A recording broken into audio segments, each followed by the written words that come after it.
यह परम आध्यात्मिक ग्रंथ चल रहा है। अजय भाई को फोन लगा देना,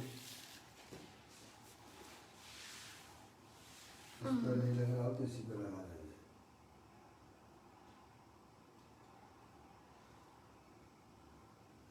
नियम साजी ग्रंथ का 5वां अधिकार, जिसका नाम है परमार्थ प्रतिक्रमण अधिकार।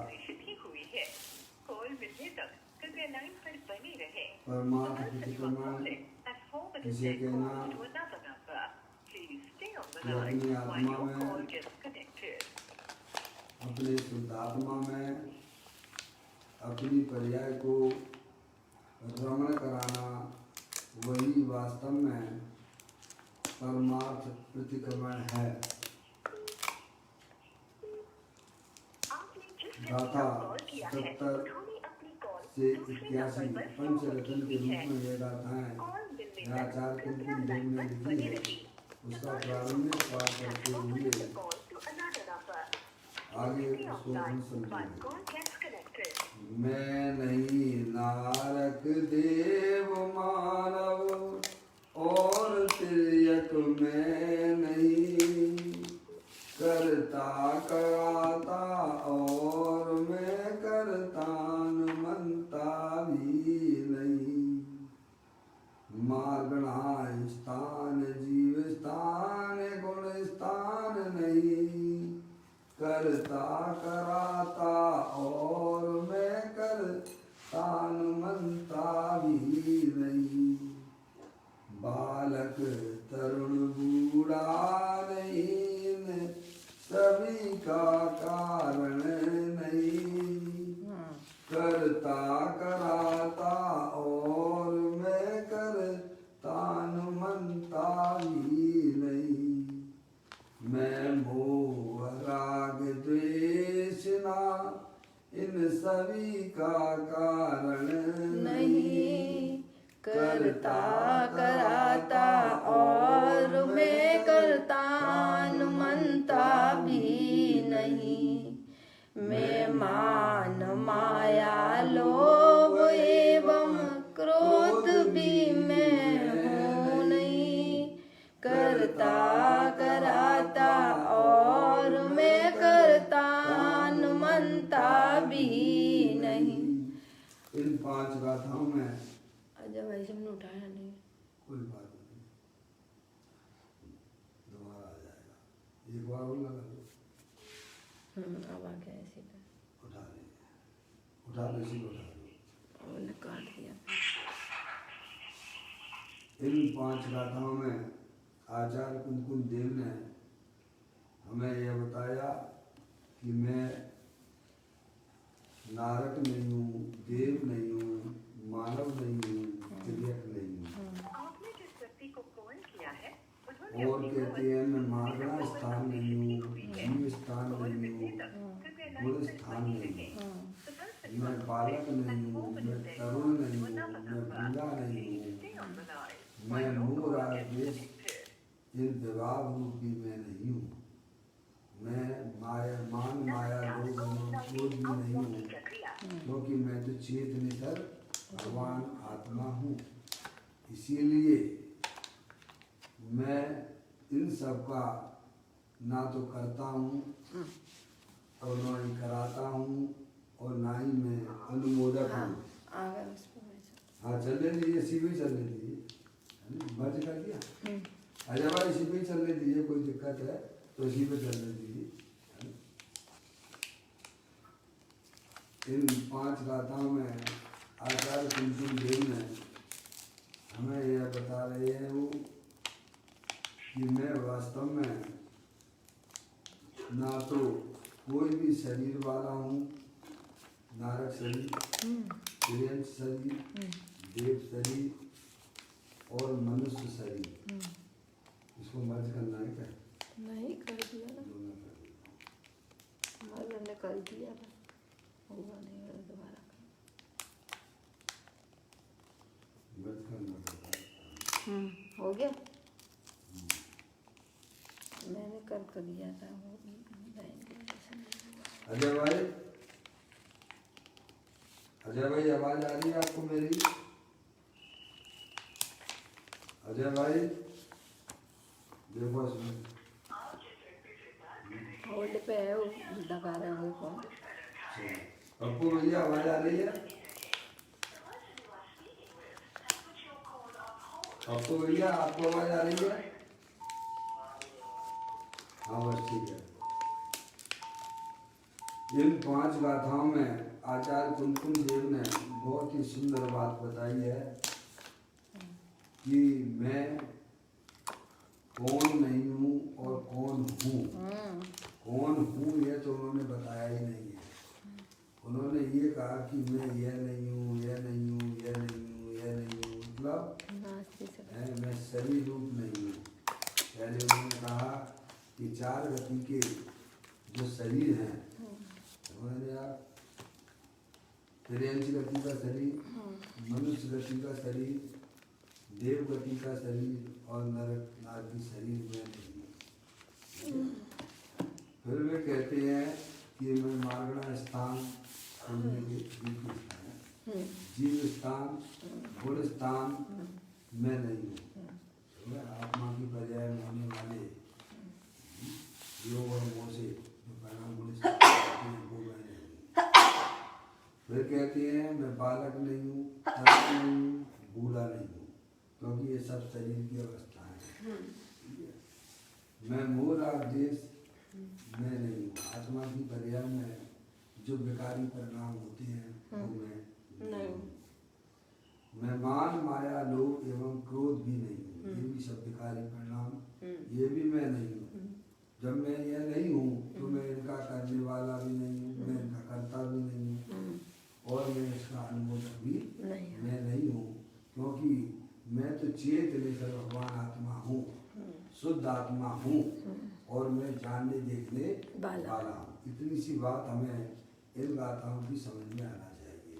इसीलिए मैं ज्ञान का करने वाला हूँ। मैं चेतन सर्व वस्तु हूँ, अखंड ज्ञान ज्योति स्वरूप हूँ, निरंतर जानता ही रहता हूँ और उसी का मैं करता हूँ, उसी का मैं कराता हूँ और उसी की मुझे अनुमोदना वास्तव में करते रहना चाहिए। मैं चेतन सर्व भगवान आत्मा। इस प्रकार की सुंदर चर्चा पंचरत्न की आचार्य कुमकुम देव ने यहाँ पर लिखी और उसकी टीका पदम प्रमलदायी देव ने बड़ी सुंदर यहाँ की है। और पदम प्रमलदायी देव मुन्नाज ने सीधा यहाँ पर इस चर्चा को लेते हुए मैं ये नहीं हूँ और मैं जो है काय समय अंदर जो चेतन सर्वस्तु हूँ, जो कि सहज चैतन्य के विलास आत्मक रूप हूँ, मैं उसी को भाता हूँ। ऐसा परम प्रमलदायी देव मुन्नाज ने उसका निषेध करते हुए, उन पर्यायों को निषेध करते हुए कहा, मैं तो सहज चैतन्य के विलास आत्मा को ही भाता हूँ, यानी चेतता हूँ। ये परम प्रमलदायी देव मुन्नाज ने यह बात यहाँ पर हमें समझाई है। अब इसी के ऊपर अपना अनुशीलन और पूज्य गुरुदेव श्री का यहाँ प्रवचन है, वह अपन यहाँ स्वाध्याय हेतु अपन यहाँ चला रहे हैं।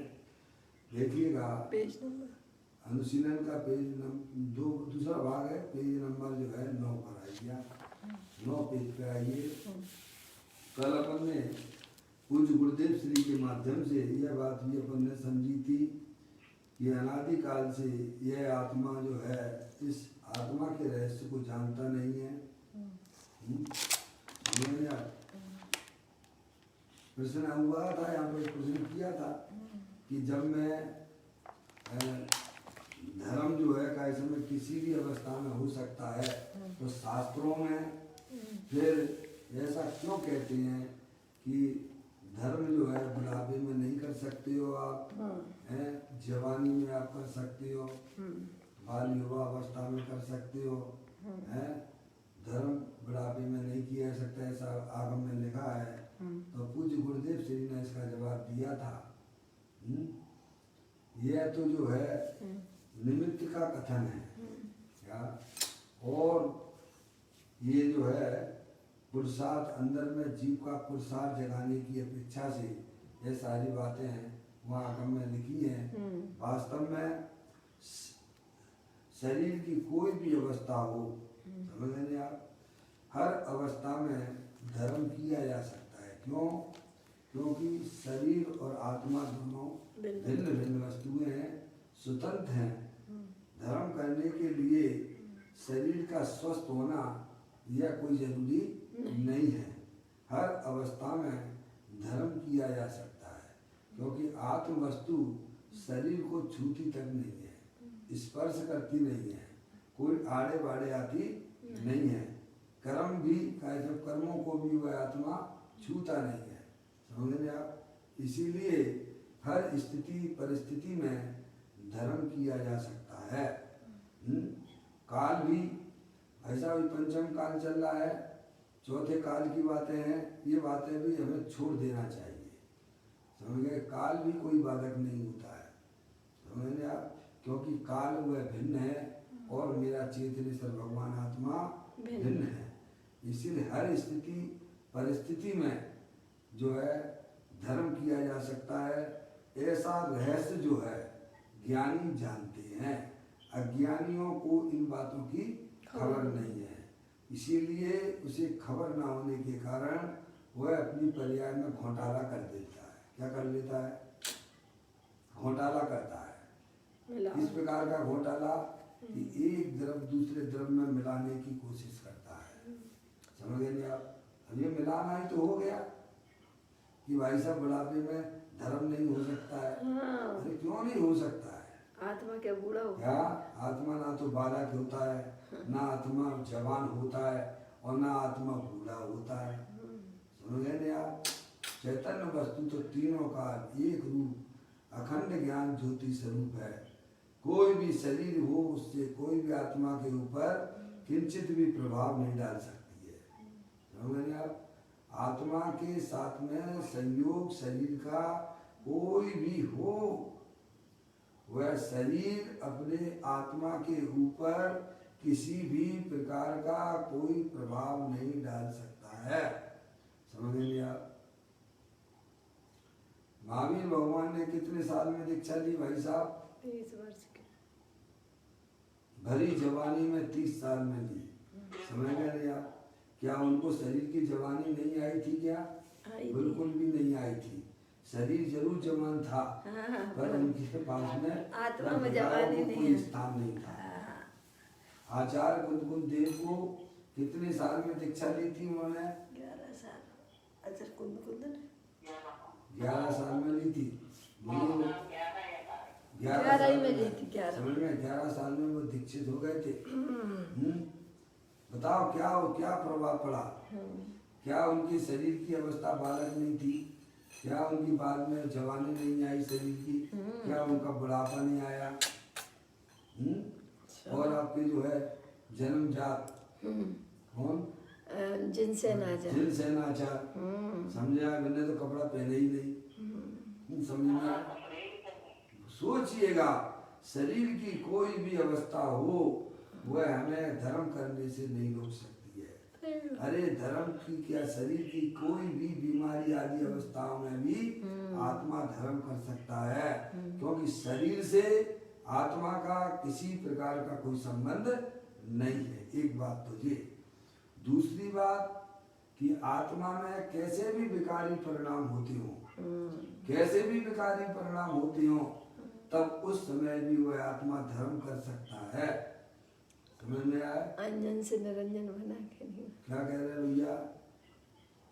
पर्याय में कैसी भी कसायों की अवस्थाएं होती हो, परिणमन होते हो, क्यों कर सकता है? क्योंकि कसाय भिन्न है और चेतनेश्वर वस्तु भिन्न है। इसीलिए सब स्वतंत्रता पड़ी हुई है। हमें अपना बीच का रास्ता नहीं है। ऐसा नहीं था कि निहार से बड़ी दिक्कत है, ये तो रोना गाने की बातें तो संसार की है। मोक्ष मार्गियों के लिए रोना गाना नहीं होता है। मोक्ष मार्ग तो आनंद में लूटते रहते, आनंद में रहती हैं कि हमारा ऐसा कर्म का उदय चल रहा है, अब हम क्या करें। ये तुम्हारा सब रोना धोना, ये सब आपके पुरुषार्थ को प्रमादी हुआ, आलसी हुआ, अपने आत्मा में जागृत नहीं है, अपने आत्मा का हित बिल्कुल भी नहीं चाहते हो। इस प्रकार की अभाव की बातें करना ये अपने पुरुषार्थ को कमजोर करना है, समझ रहे आप। इस प्रकार से यहाँ पर बहुत ही सुंदर बात आचार्य कुंकुम देव हमें समझाते हैं कि ना तो तू नारकी है, कोई भी शरीर वाला नहीं है, कोई है, और कोई भी कह समय उनकी अवस्था वाला नहीं है। जब शरीर ही नहीं है तो अवस्था वाला नहीं है। जीव स्थान, गुण स्थान, मार्गणा स्थान वह भी तू नहीं है, समझ नहीं आप। कोई भी कर्म वाला नहीं है।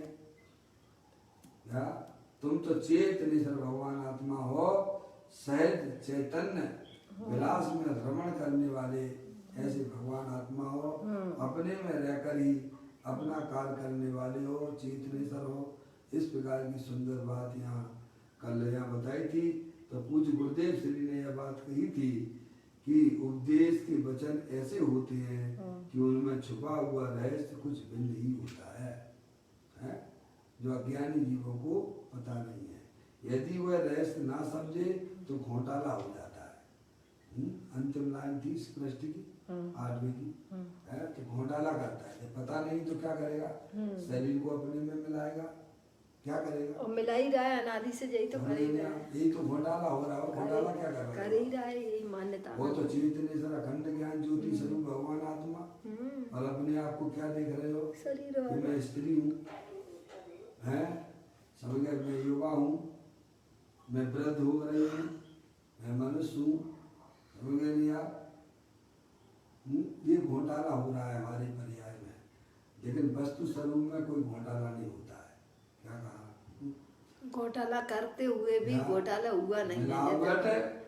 मिलावट वस्तु स्वरूप में नहीं हो रही है, और हम जो मिलावट कर रहे हैं वह मिलावट ही हमारे लिए दुख रूप हो रही है, और वही हमारे संसार का कारण हो रही है। सही बात है, समझे आप। मैं हूँ तो अखंड ज्ञान ज्योति स्वरूप भगवान आत्मा, शरीर को अपने में मिलाना, अरे रागादिक परिणतियों को भी अपने में मिलाना, समझ में आए। मैं क्रोध, मान, माया, लोभ, समझ नहीं, हिंसा, झूठ, चोरी, कुशील, परिग्रह, हास, रति, अरति, शोक, भय, झोपसा, स्त्री वेद, पुरुष वेद, नपुंसक वेद, ये सब कसाय रूप अवस्थाएं हैं।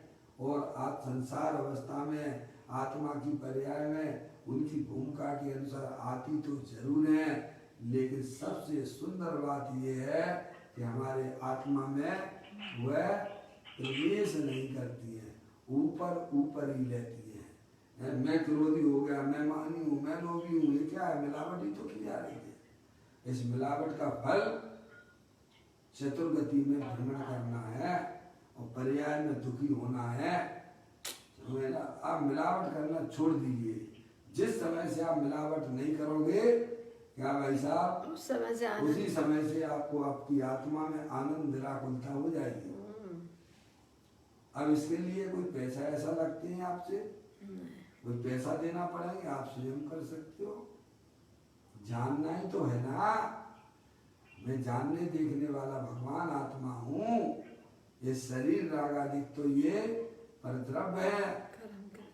इसीलिए आचार्य कुंकुम देव पदम प्रमदाई देव हमें कहते हैं कि तुम भाई साहब शरीर नहीं हो, तुम मनुष्य नहीं हो, हैं, तुम त्रियंश नहीं हो, तुम देव नहीं हो, तुम नारकी नहीं हो, ऐसी बात है।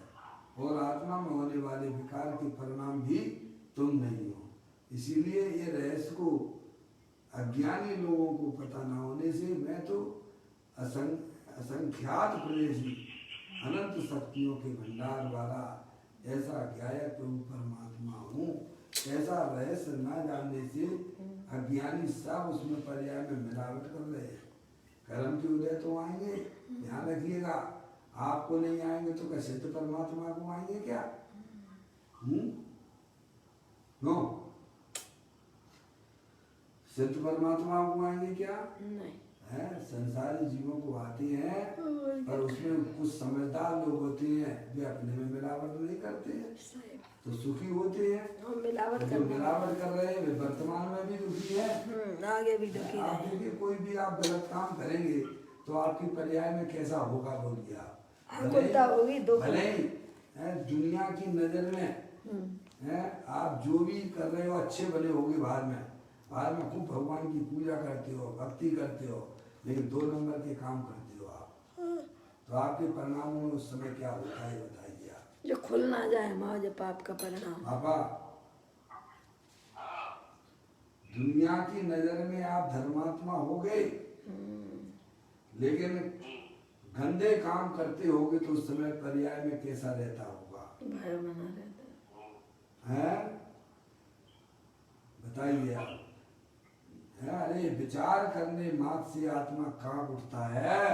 कोई को खुल गंदे नहीं जाए। कामों का विचार करने मात्र से भी हमारा आत्मा कांपने लग जाता है भाई साहब, तकलीफ में आ जाता है।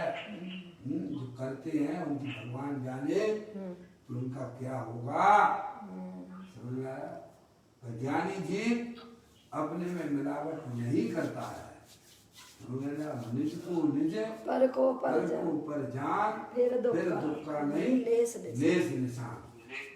बस इसके लिए आपको स्वाध्याय इतना आप समझ गए होगे भाई साहब, तो आपने द्वाद सांग का ज्ञान कर लिया आपने बस। और इतना नहीं समझे भले ही कितना शास्त्र पढ़ते रहिए आप, हो भगवान की भक्ति करते रहिए आप, हो भगवान की पूजा करते रहिए, कुछ नहीं होने वाला है। लोगों की नजर में धर्मात्मा हो जाओ तो भी कुछ होने वाला नहीं है। अगर आपने मिलावट का धंधा बंद कर दिया है तो आप भाई साहब भगवान की पूजा भक्ति भी नहीं करोगे तो भी आपकी आत्मा खुश रहेगी। सही बात है। भगवान की पूजा भक्ति काय के लिए है, पापों से बचने के लिए हुआ करती है। नार की जीव तो पूजा भक्ति करते नहीं है, वो लोग करते हैं क्या? नहीं करते। नार की जीव क्या भगवान की पूजा भक्ति करते हैं क्या? नहीं करते। त्रिंच भी फिर भी वहाँ पे असंख्यात जैनी हैं, असंख्यात आत्मा के अनुभवी हैं वहाँ पर, समझ लीजिएगा। क्योंकि उनके परिणामों में पाप का परिणाम नहीं है। बिल्कुल समझ गए आप? पाप का उदय तो है अजय भैया, पर पाप परिणाम नहीं है। अजय भैया आपने एक बात कही थी आपने, जब मैं आदिनाथ भगवान की बात कर रहा था कि आदिनाथ भगवान नीलांजना का नृत्य देख रहे थे, आपने प्रश्न किया था, पाप का उदय तो था पर पाप परिणाम उनकी आत्मा में नहीं था। क्या भाई साहब, गजब है। सही बात है। दोनों चीजें अलग अलग हैं, पाप का उदय अलग है, पाप का परिणाम अलग है। गजब। जैन दर्शन हमें बहुत कुछ सिखाता है, बिल्कुल जीने की कला सिखाता है, किस प्रकार से आप अपने वर्तमान में आनंदित रहो। कोई भी जीव हो ऐसा अगर पर्याय में घोटाला करेगा तो वह जीव वर्तमान में दुखी होगा और आगे भी वह दुखी होगा। बाहर में कितना भी धर्मात्मा दिखता हो, लेकिन पर्याय में मिलावट की जा रही है वह जीव दुखी है। क्या अपनी मिलावट यानी अपने आप को शरीर रूप से देखना, यही मिलावट हो गया है। शरीर रूप से मानना यही मिलावट है। अपने आप को कसाय रूप से देखना मानना यही वास्तव में मिलावट है। मैं तो चेतन सर भगवान आत्मा हूँ, ऐसा भाई साहब अंदर में दृढ़ श्रद्धान हमारा हो, जो वास्तविक बात है। जिसकी श्रद्धा है उसको दे दो ना, जिसका ज्ञान है उसको दे दो ना, जिसका चारित्र है उसको दे दो ना। कहाँ लफड़ा झपड़ा है बोलिए। तो ये बात उन्होंने हमें बताई। जीव का ये बात जो आगम में कही गई है कि वृद्ध अवस्था में धर्म नहीं हो सकता है, युवा अवस्था में होता है, वह तो निमित्त की अपेक्षा से बात है। और दूसरी बात, जीव का पुरुषार्थ जागृत कराने के लिए उपदेश के वचन है। धर्म शरीर से नहीं होता है किंतु शुद्ध चैतन्य स्वभाव के आश्रय से होता है। कैसे होता है? चैतन्य स्वभाव के आश्रय से। धर्मी के आश्रय से होता है मैं ना, समझ में आया। अंदर में जो त्रिकालिक ध्रुव भगवान आत्मा वो धर्मी। जो कि हर समय आपके पास में उपलब्ध है, आपको कहीं मार्केट से या मंदिर में जाके प्राप्त करने की जरूरत नहीं है, वहाँ है भी नहीं है। इस शैली की भाषा, इस शैली में तो पंडित जी सदाशिवदास जी ने भी कही है, यार धर्म ऐसा नहीं है जो मंदिर में माए मिले, क्षेत्रों पे जाके मिले, समय शिखर जी पे मिले, क्या और धर्म ऐसा नहीं है कि खरीद लाओ, मूल समझ लेना, पैसे से खरीद लाओ। ऐसा धर्म तो जो है जब आत्मा की पर्याय अपने आप को ज्ञायक रूप से स्वीकार करती है, तब उसकी पर्याय में रत्नात्रय की प्राप्ति होती है। तब व्यवहार में मंदिर को, क्षेत्र को ऐसे में निमित्त कहा जाता है। कब? जब पर्याय अपने आत्म सन्मुख होकर परिणमन करती है, तब जब यह जीव अपने आप को ज्ञाता रूप से स्वीकार करता है, तब उसकी पर्याय में वह रत्नात्रय रूपी पर्याय प्रकट होती है। यही यहाँ कहते हैं कि धर्म शरीर से नहीं होता भैया, इसीलिए हमारी ये मानता सब झूठी सिद्ध हो जाती हैं। हम निरंतर यही सोचा करते हैं कि भाई साहब अभी जवान अवस्था है, या ये प्रेरणा के लिए है, बालक है, इसीलिए मैं अभी धर्म नहीं करूँ, हैं आगे करूँगा, बुढ़ापा हो जाएगा तो लोग कहते बुढ़ापे में क्या करोगे। बात भी सही है, अभी से तुम्हारे संस्कार उल्टे चल रहे हैं, कोई एकदम पौधा तो बड़ा हो नहीं जाएगा। आप जिस अवस्था में हो उस अवस्था में धर्म कर सकते हो, क्योंकि आत्मा से शरीर भिन्न है।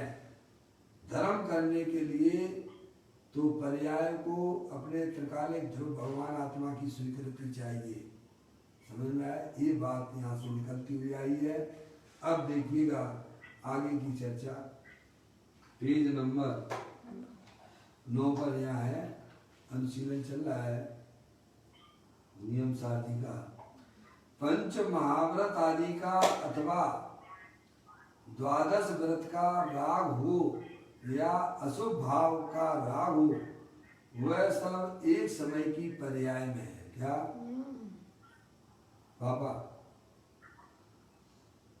पंच महाव्रत आदि का अथवा द्वादश 12 प्रकार के व्रत का राग यानी शुभ भाव हो या अशुभ भाव का राग हो, वह सब एक समय की पर्याय में है।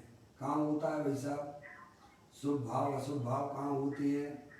शरीर में होते हैं कि आत्मा की एक समय की पर्याय में होते हैं? आत्मा की एक समय की पर्याय, आत्मा की एक शुभ अशुभ भाव ये आत्म विकारी रूप परिणाम है, ये आत्मा की एक समय की पर्याय में होते हैं, और वो भी अत्यंत सिद्ध परमात्मा को नहीं होते हैं। क्या? सभी समस्त संसारी जीवों की पर्याय में होती हैं। सब जीव सिद्ध की सामर्थ्य वाले हैं, समझ गए आप?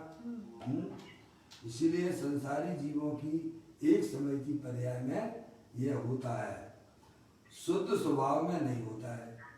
फिर किसमें नहीं होता है? शुद्ध स्वभाव में नहीं होता है। अजय भैया, शुद्ध स्वभाव में नहीं होता। शुद्ध स्वभाव यानी परद्रव्य से भिन्न और अपने ज्ञानादि अनंत शक्तियों सहित जो अपना चेत्र सर्वभगवान आत्मा है, द्रव्य रूप से विद्यमान है, उसमें यह शुभ अशुभ भाव नहीं होते हैं। उसकी एक समय की पर्याय में होती है, शरीर में नहीं होते हैं। क्या ये बात हमें बताई? सम्यक्ति जीव राग को अपना स्वरूप नहीं मानता है। सम्यक दृष्टि जीव है, वो जानता है ये राग जो है एक समय का है, हर समय नया नया उत्पन्न होता है, और मैं तो जानने देखने वाला पदार्थ हूँ, तो अपने में मिलावट नहीं करता है। अब हम मिलावट कर लेते हैं, शुभ अशुभ परिणामों की अंदर में मिलावट कर ली आपने। मिलावट यानी इस रूप से अपने आप को देखते हो कि भाई साहब ये परिणाम हम इतने दिनों से स्वाध्याय कर रहे हैं, तो ये पाप का परिणाम हमारे में क्यों आ जाता है? अरे तुम्हारे नहीं आएगा, तुम्हारी भूमिका कौन सी है पहले बताओ? राग की दशा है। क्या तुम अनियंत परमात्मा हो क्या? नहीं। अरे बोलो। हैं? तो तुम्हारे परिणाम में नहीं होगा। भले ही तुम 40-50 साल से स्वाध्याय कर रहे हो, पर आपकी भूमिका भी देखना चाहिए कौन सी है। सही बात है। आप उसको मिलावट मत कीजिएगा। आप ऐसा समझिएगा कि वह परिणाम आया था और चला भी गया है। क्या जाता भी है। गजब की बात तो ये ठहरता नहीं है। क्या अगर वह ठहर जाए तो भाई साहब तो जो है आत्मा हो जाएगा। वो क्या हो जाएगा समझ गए नहीं आप? जैसे आत्मा तीनों काल ज्ञानानंद मूर्ति है, तो राग अपनी पर्याय में पापी पाप चलता रहेगा, पापी पाप चलता रहेगा। क्या होगा? जैसे ध्रुव क्या है, कोई परमात्मा तीनों काल एक रूप रहता है ना, तो वह भी एक रूप पाप का ही परिणाम चलता रहेगा, वो ही परिणाम चलेगा। लेकिन ऐसा कहीं देखते हो आप? क्या नहीं, कहीं देखने को मिलता है आपको? क्या पापी से ही तो परमात्मा बनता है, तो इसी भाव से तो सुनो बनता है। पहले क्या कह रहे हैं? पाप का परिणाम भूमिका अनुसार हो जाता है। आप तो ऐसी बातें कर रहे हो कि ऊंट की सवारी पे बैठे हुए हो, साहब मैं स्थिर क्यों नहीं हूँ, स्थिर क्यों नहीं हूँ? तो सवारी बदलो ना भाई साहब। स्थिर अगर होना है तो वो सवारी बदलना पड़ेगी कि नहीं बदलना पड़ेगी? अब वो तो बदलते नहीं हो। साहब मैं स्थिर क्यों नहीं बैठ पा रहा हूँ, मैं स्थिर क्यों नहीं बैठ पा रहा हूँ? हैं? गलत जगह बैठ गए हो आप। अशोक भाई कुछ बोल रहे हो? हाँ अशोक भाई कुछ बोलना चाहते हो, बोलिए। हाँ बोले, कुछ बोल रहे क्या? हाँ हाँ कोई बात नहीं। अगर किसी प्रकार का अगर कोई जो है अंदर में जिज्ञासा हो, है सब बातें खुल जाती है यहाँ पर। कोई अंदर में है क्या करे अशोक भाई? अच्छा वायरल हो रहा है, कोई बात नहीं। अपने पाप का उदय है, कर्म अपने साथ में है, अपन को तो समता ही रखना है। अपन तो जानने देखने वाले हैं। क्या शरीर की अवस्था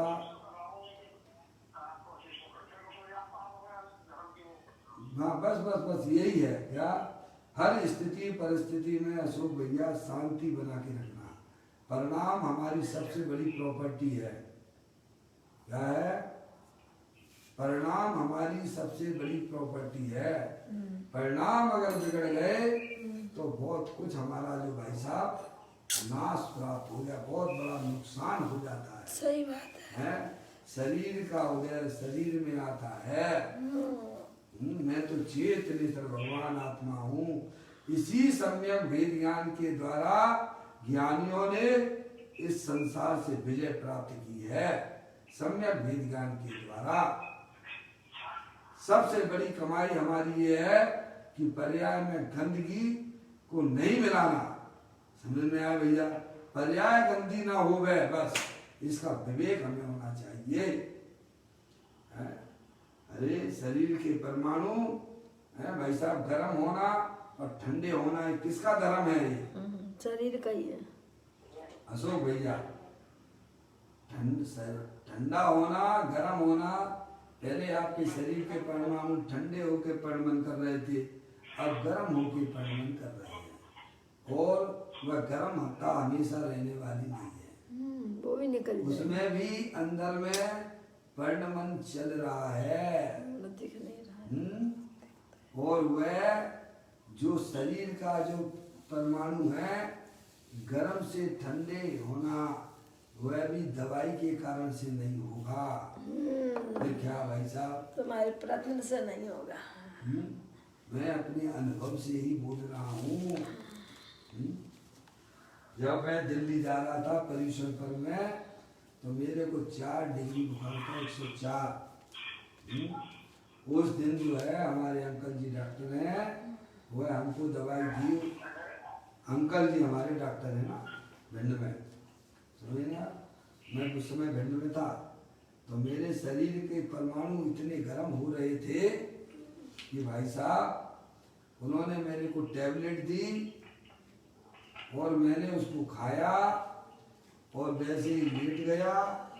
तुरंत लेट गए और विदिन 1 मिनट के अंदर वह टैबलेट बाहर निकल गई है। फिर उन्होंने कहा कि अनिल दूसरी ले लो। मैंने कि नहीं, मैं नहीं लूँगा, क्योंकि शाम हो गया है और मैंने सब पानी का भी त्याग कर दिया है, अब मैं कैल्शियम नहीं ले सकता हूँ। मैंने कहा इंजेक्शन लगा देते हैं। मैंने कि नहीं, मुझे इंजेक्शन भी नहीं लगवाना है। और उसके बाद मैंने कुल्ला करके मैंने कहा अब स्वाध्याय करते हैं। तो सभी घर में जो है सभी जो है अपनी भाभी को और मम्मी को बैठा के मोक्ष मार्ग प्रकाशक ग्रंथ का मंगलाचरण चालू किया। 15-20 मिनट के अंदर वे परमाणु सुई में भी ठंडे हो गए। अशोक भैया, आपके लिए इतनी बात बता रहा हूँ, वे परमाणु सुई में भी ठंडे हो गए। तो अब मुझे यह बताइए कि वे परमाणु ठंडे कैसे हुए? दवाई खाने से हुए कि उनकी उस समय ऐसी योग्यता परमाणुओं की आ गई? समझ में आया? और अगर मान लीजिए मैं दवाई खा ही रहता और उनका समय तो 15 मिनट बाद ठंडे होने का था, तो हमारी पर्याय में भ्रम क्या हो जाता? क्या दवाई खाने से होता है? बोलो, क्या भ्रम होता? यही भ्रम होता कि भाई साहब दवाई खाने से हमारे ये है परमाणु ठंडे हुए हैं शरीर के। हैं? शरीर का परमाणु चाहे ठंडे रूप से परिणमन करे चाहे गर्म रूप से परिणमन करे, क्योंकि मेरे को उससे कोई मैं प्रभावित नहीं होता हूँ, मैं तो जानने देखने वाला तत्व हूँ। ऐसा सम्यक विज्ञान जिस जीव की पर्याय में होता है, फिर परमाणु कैसे भी परिणमन करें, क्या भाई साहब आत्मा की पर्याय में बिल्कुल भी दुख नहीं होता है। निज को निज पर को पर जान, फिर दुख का नहीं लेस निशान।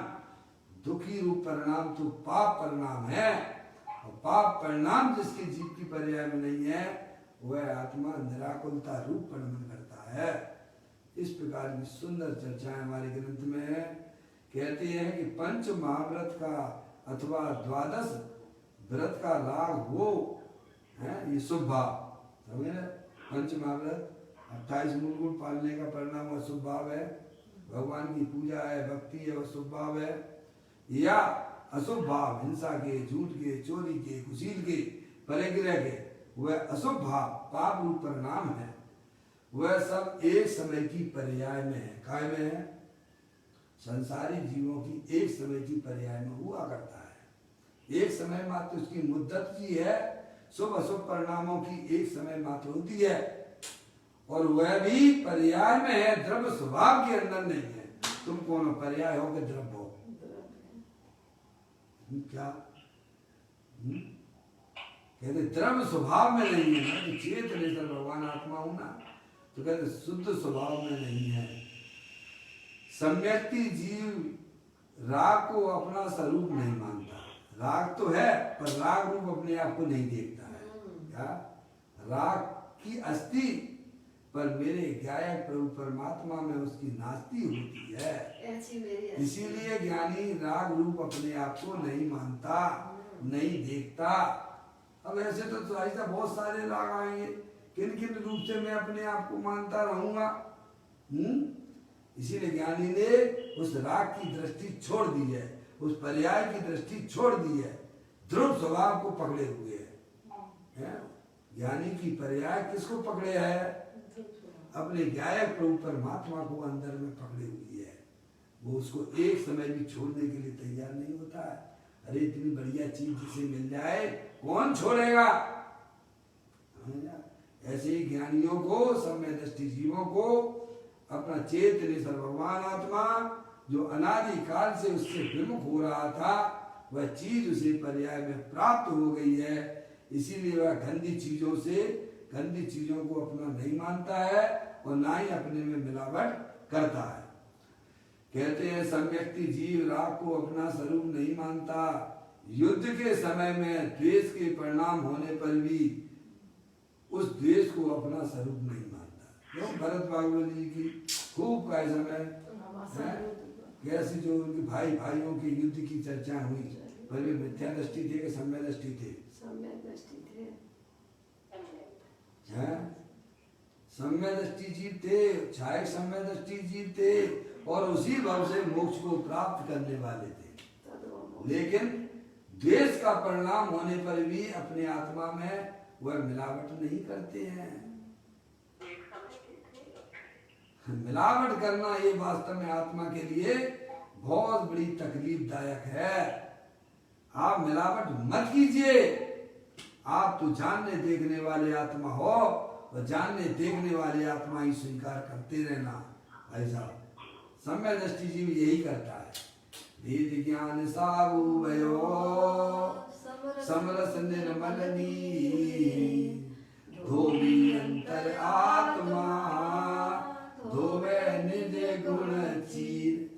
ये करते सम्यक दृष्टि। युद्ध के काल में भी अपने को राग से भिन्न देगा। अरे गजब है। और क्या, यही तो है ज्ञानियों की कला।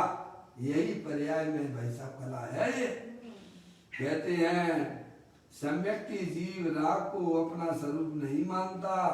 युद्ध के समय में द्वेष के परिणाम होने पर भी उस द्वेष को अपना स्वरूप नहीं मानता। पर में सावधानी का भाव मोह है। क्या है? पर में सावधानी का भाव। ये शरीर भाई साहब टिकाई रहे, बढ़िया बढ़िया खिलाओ, न पक्ष देखो ना पक्ष देखो।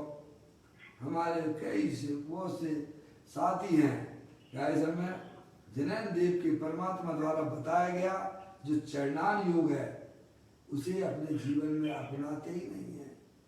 समझ में आया? बोलो, तो वो भगवान को मानते होंगे क्या? मुझे तो नहीं लगता है भगवान के ऊपर में विश्वास है भैया। हरियंत परमात्मा ने भी ऐसा भी उनकी दिव्य ध्वनि में आया, चरणान का स्वरूप आया है? समझ रहे आप? तो जो पर की सावधानी में लगा हुआ है उसको कहते हैं मोह। यानी शरीर को निरंतर आप सजाते रहते हो, साधते रहते हो। तो ये क्या है?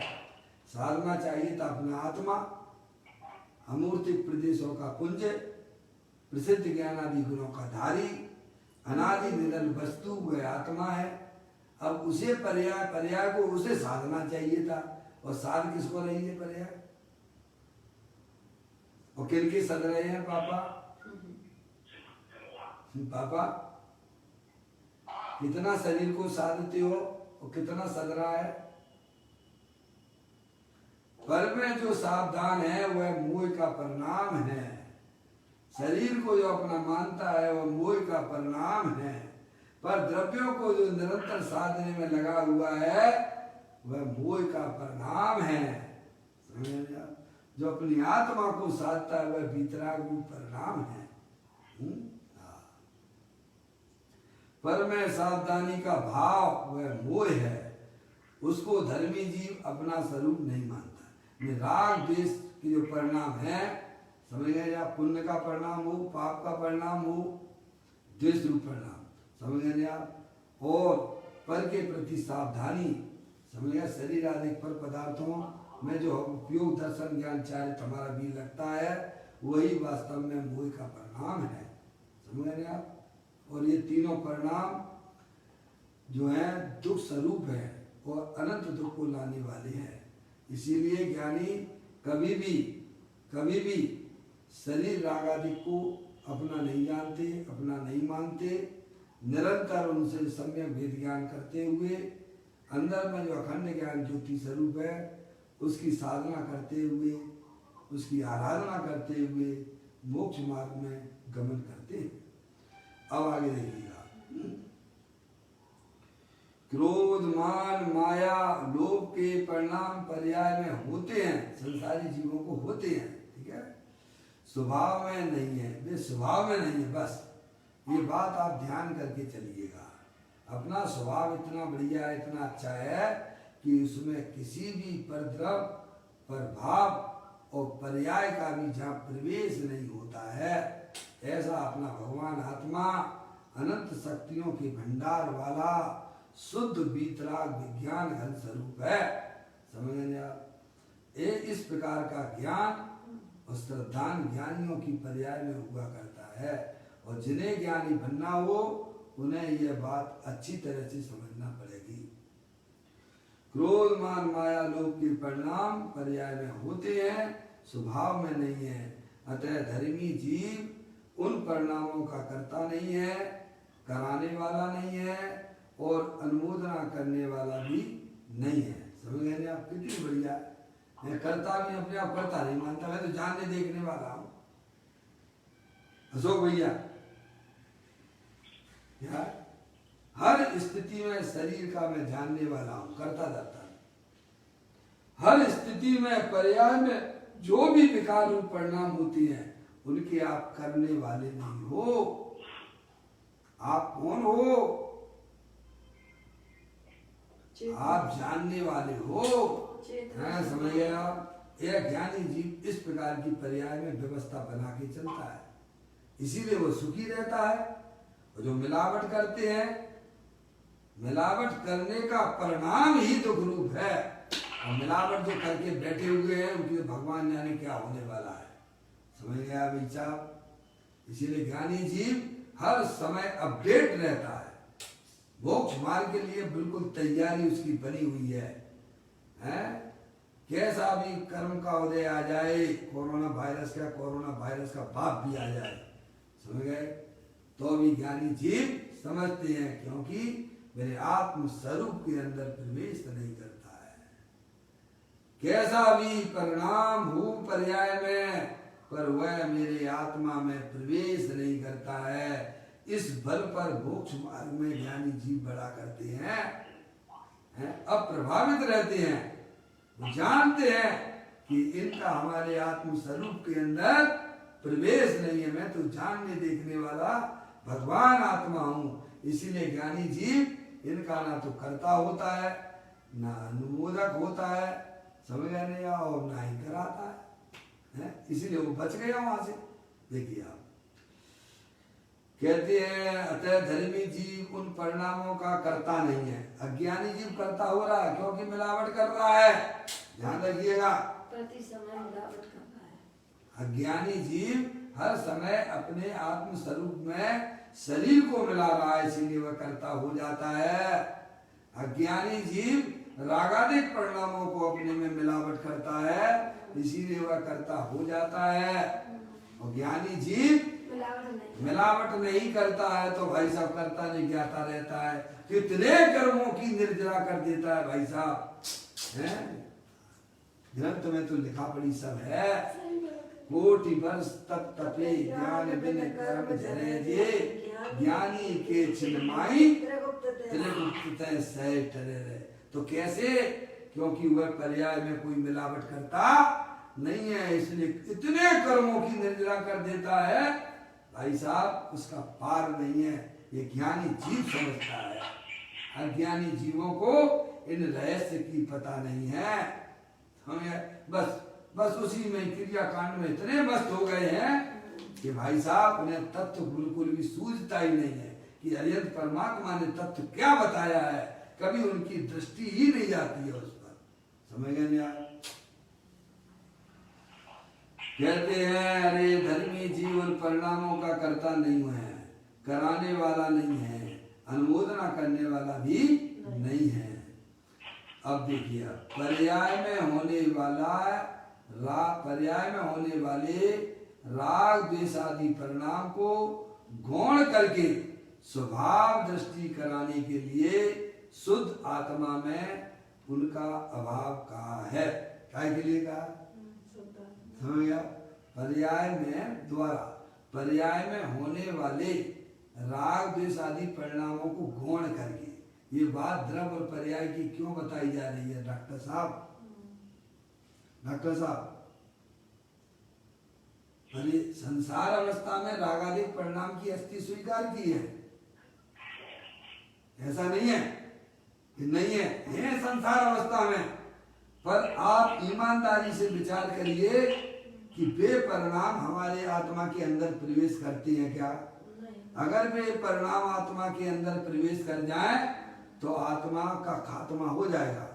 क्या हो जाएगा? क्योंकि वे नाश को प्राप्त हो गए। देखो अभी आपके परिणामों में शुभ परिणाम है, आत्मा को समझने का परिणाम है। पहले आपकी पर्याय में सोने का परिणाम पाप रूप परिणाम था, वो चला गया। तो वो चला गया तो आपका भी खात्मा हो गया। ऐसा हुआ क्या? नहीं हुआ। ऐसे ही ये पुण्य के परिणाम भी हमारे आत्म स्वरूप के अंदर प्रवेश नहीं करते हैं। भाई साहब इतनी सुंदर बात है।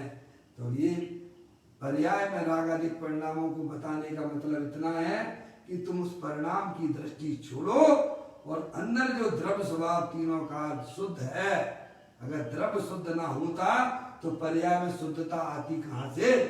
अगर दूध में घी ना होता तो मार्केट में घी कैसे मिलता? समझे आप? पर्याय में होने वाले राग द्वेष आदि परिणाम को गौण करके एक बार तुमसे गौण करना सीख जाओ। भाई साहब मैं तो जानने देखने वाला भगवान आत्मा हूं, उनकी दृष्टि छोड़ो, उन रूप अपने आप को मत देखिएगा। तो गौण करके स्वभाव दृष्टि कराने के लिए शुद्ध आत्मा में उनका अभाव कहा है। विकार के परिणाम एक समय की पर्याय में होते हैं, तथापि भेद का आश्रय छोड़कर तथा राग को गौण करके व्यवहार कहकर अभूतार्थ कहा है। अपेक्षा समझना चाहिए जिनवाणी, किस अपेक्षा से कौन सी बात है। और शुद्ध स्वभाव को भूतार्थ कहा है। यहाँ टीका में जैसे कर्ता के विषय में वर्णन किया है वैसे ही आत्मा भेदों को करने वाला नहीं है। भेदों का भी, भेदों से आत्मा को समझा जाता है। समझ गए? भेद रूप आत्मा नहीं हो जाता है। मैंने आप आत्मा दर्शन वाला है, आत्मा ज्ञान वाला, आत्मा चारित्र वाला, यह भी भेदों से समझने के लिए है। आत्मा उन भेदों से भी, उन विशेषों से भी में भिन्न अविशेष है, भेदों से भी पार अभेद रूप है। उन रूप की आत्मा होता नहीं है। भेद पढ़े तो ठीक है, इस प्रकार अनुमोदन करने वाला भी नहीं है। अब देखिए किसी भी भेद को करना, कराना या अनुमोदन न करना वस्तु स्वभाव में है ही नहीं। इसीलिए धर्मी जीव स्वभाव की एकाग्रता को भाता है, यानी उसी में वह चेतता। भाता मतलब अपने आप को जानने देखने वाला ही स्वीकार करता रहता है। समझ में आप? भाता यानी मैं तो जानने देखने वाला भगवान आत्मा हूँ। ये शरीर राग आदि का हमारी आत्मा के साथ में किसी प्रकार का कोई संबंध नहीं है। इस प्रकार से उसकी पर्याय में भाई तो सम्यक भेद ज्ञान की किरण जागृत है, इसीलिए वह मोक्षगामी हो जाता है। समझ में? और जो पर्याय में मिलावट कर रहे हैं वे वर्तमान में भी दुखी है और आगे भी वे 4 गति 84 लाख योनियों में परिभ्रमण दुखी होंगे। इस प्रकार 5 रत्नों के शोभित कथन विस्तार द्वारा सकल विभाव पर्यायों के त्याग का विधान कहा है। यह प्रतिक्रमण की बात है, इसीलिए विभाव के त्याग की बात की गई है इसमें, है नहीं? वास्तव में तो शुद्ध स्वभाव में लीनता करने पर विभाव उत्पन्न ही नहीं होती है। आप अपने आप को चेतने स्वरूप से स्वीकार करोगे तो भाई साहब आपकी पर्याय में डॉक्टर साहब राग आदि उत्पन्न नहीं होंगे। और क्या चाहिए आत्मा को? और राग आदि उत्पन्न नहीं होंगे तो दुख नहीं होगा। क्या आप अपने आप को जानने देखने वाला स्वीकार करोगे तो भाई साहब आपकी पर्याय में राग आदि परिणाम कपूर की तरह भाग जाएंगे। है? जैसे कमरे में आपने उजाला किया तो अंधकार रुकता है क्या? आपने सही वस्तु स्वरूप को पहचाना, अरे भाई मैं तो चेतनेश्वर भगवान आत्मा हूँ, मैं शरीर नहीं हूँ। ये रागादिक परिणाम भी हमारी अज्ञानता में से पैदा होती है। ऐसा जहाँ आपने स्वीकार किया, अरे मैं तो चेतनेश्वर भगवान आत्मा हूँ, वह राग पर्याय में टिकता नहीं है। राग नहीं टिकता यानी फिर पर्याय में वह दुख भी नहीं होता है। और जब दुख की पर्याय विलय हो गई है भाई साहब तो आपका संसार भी कटने लग जाता है। समझना ये है।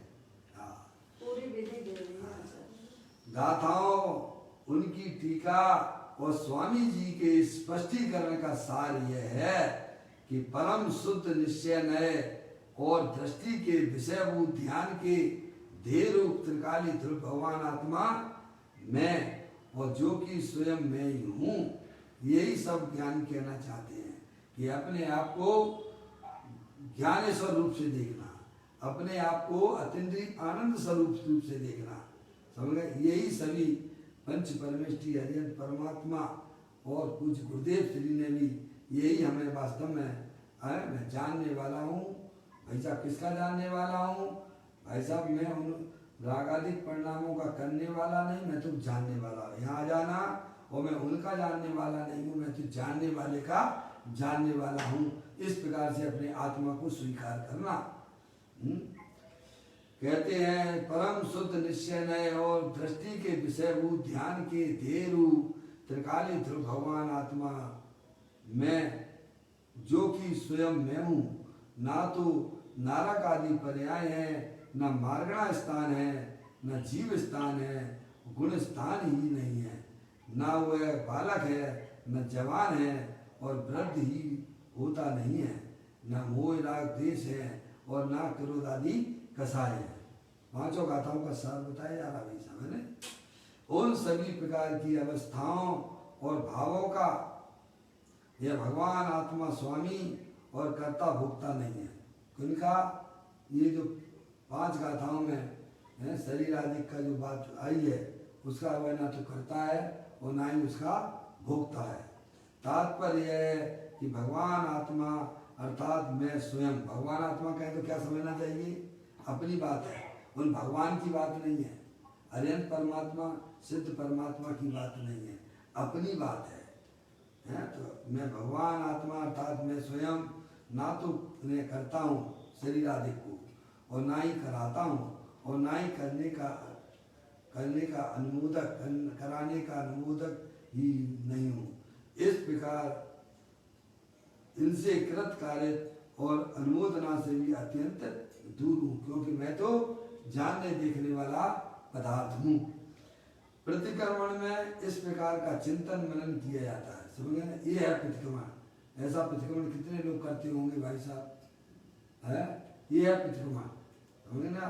प्रतिक्रमण में इस प्रकार का चिंतन मनन किया जाता है। इस प्रकार का चिंतन करते हुए यह आत्मा इनसे संन्यास लेता है, समझ गए ना आप? अब उसकी पर्याय में समझ प्रभाव की दृष्टि छूट गई है और अपने गाय प्रभु परमात्मा की दृष्टि हो गई है। वही वास्तव में सभी सांसारिक चीजों से वह विरक्त हो चुका है और यही उसकी पर्याय का संन्यास है। क्या भाई साहब? आत्मा की दृष्टि हुए बिना कोई भी जीव सन्यासी होता नहीं है। आत्मा को अपना माने बिना कोई भी जीव सन्यासी नहीं होता है, समझ गए नहीं आप? जो सन्यासी दिखते हैं वे भाई साहब वह ओरिजिनल चीज नहीं है। आत्मा को जो अपना मानते हैं, अपना जानते हैं और आत्मा में ही जिनकी पर्याय निरंतर मग्न होती है, वे जीव समस्त संसार के में होने वाले उन सब से विरक्त रहती हैं, समझ गए नहीं आप? आप बोलते हो उसमें रिद्धि सिद्धि वृद्धि दी के घट में प्रकट सदा अंतर के लक्ष्य सोना जाची न छुपाती है।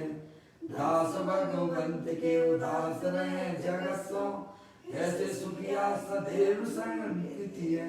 क्या इस प्रकार से यहाँ पर यह सुंदर चर्चा अपन ने आपने पढ़ी। प्रतिक्रमण में इस प्रकार का चिंतन मनन किया जाता है। इस प्रकार चिंतन करते हुए यह आत्मा इससे संन्यास लेता है, पर प्रभावों से उसकी दृष्टि हट गई है। एक अपने गाय प्रभु परमात्मा में ही उसका अपनापन है, उसी को निज रूप से जानता है और उसमें ही अपनी वर्तमान पर्याय को मग्न कराता है। यही वास्तव में जीव के उद्धार की बात है। हमें अपनी पर्याय में इस प्रकार की व्यवस्था करते हुए मोक्ष मार्ग में आगे बढ़ते रहना चाहिए। अभी यह अपन ने 5 गाथाएं संक्षेप रूप में उनका सारभूत अपन ने पढ़ लिया है। अब कल अपन जो है 109 नंबर के कलश पर अपन अपनी चर्चा करेंगे। अभी समय यहाँ पर हो गया। निज निधि निज में बताई ये अनंत अनंत उपकार है, उसके लिए जिन वाणी माँ को वंदना सतवार है, वंदना सतवार है। नौ बार। नमो कर्मन